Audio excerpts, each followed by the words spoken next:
আসন্ন জাতীয় নির্বাচন সুষ্ঠু করতে সেনাবাহিনী বদ্ধপরিকর বলে জানিয়েছেন লেফটেন্যান্ট জেনারেল মাইনুর রহমান। দুপুরে সেনা সদর আয়োজিত এক ব্রিফিংয়ে তিনি বলেন, এবার নির্বাচনে 90,000 থেকে 1 লাখ সেনা সদস্য নিয়োজিত থাকবে। নির্বাচনের পর দেশ স্থিতিশীল হলেই ব্যারাকে ফিরবে সেনাবাহিনী। কিছু স্বার্থান্বেষী মহল এই বাহিনীকে নিয়ে মিথ্যা, বানোয়াট ও উদ্দেশ্য প্রণোদিত অপপ্রচার চালাচ্ছে বলেও মন্তব্য করেন লেফটেন্যান্ট জেনারেল মাইনুর রহমান। বিস্তারিত জানাচ্ছেন নাহিদ সিরাজি Nimi. In aid two civil পাওয়ারের কার্যক্রম নিয়ে ঢাকা সেনানিবাসের অফিসার্স মেসে ব্রিফিং করে সেনা সদর। এতে আর্মি সদর দপ্তরের training and doctrine command lieutenant general Mohammad Mainur Rahman বলেন, দেশের জনগণের মতো সেনাবাহিনীরও চাওয়া অবাধ, সুষ্ঠু ও শান্তিপূর্ণ নির্বাচন। এতে দেশের স্থিতিশীলতা আরও ভালো হবে।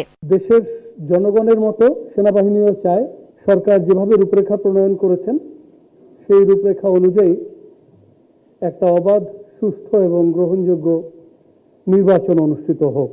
নির্বাচন ঘিরে ইতিহাসের সর্বোচ্চ সংখ্যক সেনা মোতায়েন থাকবে বলেও এ সময় জানানো হয়। আমরা 90,000 থেকে 1 লক্ষ সেনা সদস্য মাঠ পর্যায়ে আমরা নিয়োজিত করব, যেটা এ যাবৎকালের সর্বোচ্চ।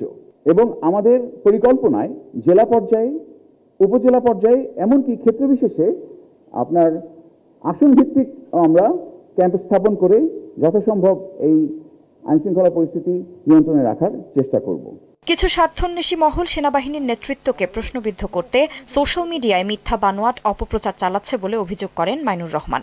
আগে যে কোনো সময়ের তুলনায় সেনাবাহিনী এখন আরও বেশি ঐক্যবদ্ধ এবং আমাদের ভ্রাতৃত্ববোধ এখন আরও বেশি।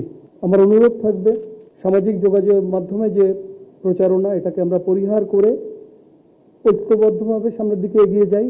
গুমের অভিযোগে গ্রেপ্তার সেনা কর্মকর্তাদের বিষয়ে বাহিনীটি জানায়, সেনা ও আইসিটি অ্যাক্ট দুটি আলাদা বিষয়। দুটি আইনকে মুখোমুখি করা ঠিক হবে না। আমরা চাইব যে সরকার একটি স্বচ্ছ প্রক্রিয়ার মাধ্যমে বিচারটি সম্পন্ন করবে। নাহিদ সিরাজি নিম্মি, মোহনা সংবাদ, ঢাকা।